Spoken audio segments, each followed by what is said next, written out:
आग लगा देता है और यह पुस्तकालय लगातार 6 महीने तक जलती रही। हेलो फ्रेंड्स, आज के इस नए ब्लॉग में आपका स्वागत है। इस वीडियो के माध्यम से हम आज एक ऐसे यूनिवर्सिटी के बारे में बताने जा रहे हैं जो अपने समय में विश्वविख्यात सर्वप्रथम आवासीय शिक्षा का केंद्र हुआ करता था, जो आज एक खंडहर के रूप में बदल गया है। इस वीडियो में नालंदा यूनिवर्सिटी के प्राचीन इतिहास के बारे में हम आपको बताएंगे और यह यूनिवर्सिटी खंडहर में कैसे बदल गया, इसके पीछे रहस्य क्या है। जानने के लिए वीडियो में लास्ट तक आप बने रहिए। यह चित्र के माध्यम से आपको दिखाया जा रहा है कि खुदाई से पहले नालंदा यूनिवर्सिटी मिट्टी के टीलों से दबा हुआ था। इसके ऊपर आसपास लोग बस्ती बनाकर निवास कर रहे थे।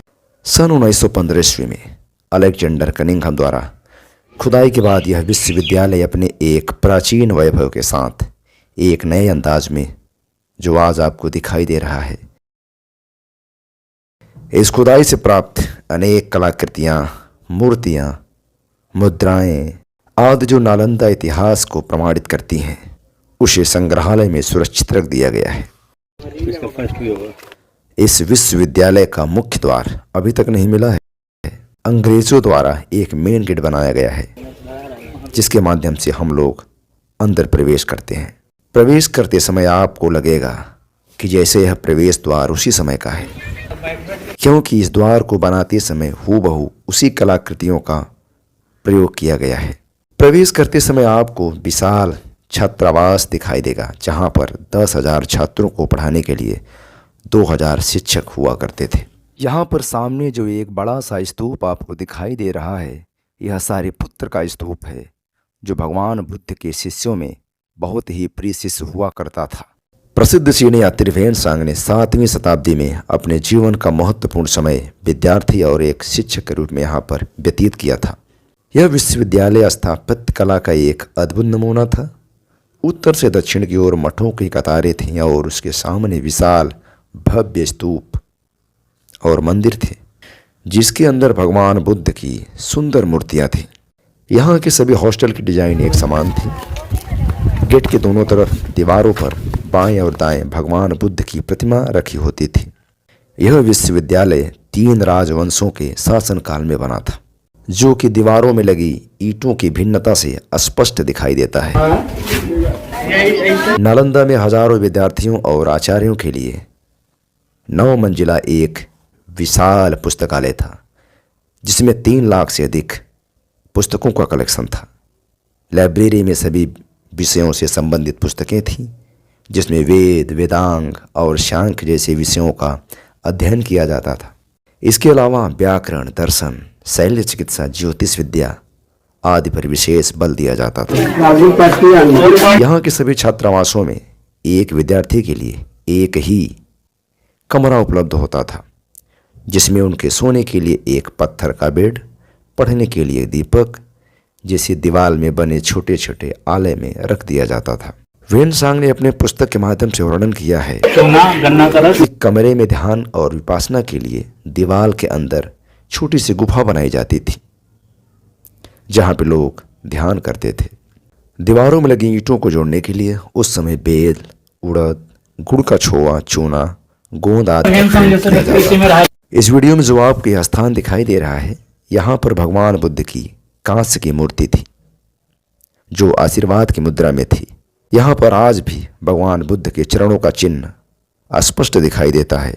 नालंदा यूनिवर्सिटी में छात्रों को आर्थिक रूप से सहयोग राज्य के 200 गांवों द्वारा दिए गए दान से किया जाता था। उनके लिए शिक्षा, वस्त्र, भोजन, औषध आदि सभी निःशुल्क थे। इस विश्वविद्यालय में अनेक भव्य स्तूप और मंदिर थे, जिसमें भगवान बुद्ध की सुंदर मूर्तियां स्थापित थीं। उत्तर से दक्षिण की ओर मठों की कतारें थीं, लेकिन अभी तक यहाँ पे 13 मठ मिले हैं। प्रत्येक मठ में एक कुआं होता था। इसके अलावा यहाँ पे सुंदर बगीचे और झीलें थीं। ये खंभे जो आपको दिखाई दे रहे हैं, इसी खंभों पर एक विशाल प्रार्थना कक्ष बना हुआ था, जहाँ पर सामूहिक रूप से प्रार्थना, वंदन, स्तुति की जाती थी। हॉस्टल की दीवारें 8 से 10 फीट मोटी होती थी, जिसकी वजह से गर्मी में ठंड और सर्दी में गर्मी का अनुभव होता था, जो प्राकृतिक वातानुकूलित पर आधारित था। नालंदा विश्वविद्यालय में देश के ही नहीं बल्कि चीन, जापान, तिब्बत, कोरिया, इंडोनेशिया आदि से लोग अध्ययन के लिए यहाँ पे आते थे और ज्ञान प्राप्त करके बाहर बौद्ध धर्म का प्रचार करते थे। यदि उनका अध्ययन काल में मृत्यु हो जाती थी तो उनके शव को उनके घर तक पहुंचाना बहुत मुश्किल होता था, क्योंकि उस समय लोग हजारों किलोमीटर पैदल बैलगाड़ी आदि से चलकर आते थे। इसलिए उनके शव को जलाकर मिट्टी के मटके में रखकर उनके योग्यता के अनुसार समाधियां बना दी जाती थी। अब हम जानते हैं कि विश्व को अपने ज्ञान के माध्यम से प्रकाशित करने वाला यह बुद्ध की धरती, ज्ञान का गौरव नालंदा यूनिवर्सिटी कैसे जलकर राख हो गया। कहा जाता है कि नालंदा यूनिवर्सिटी को बख्तियार खिलजी ने जलाया था। इसके पीछे एक रहस्यमयी कहानी है।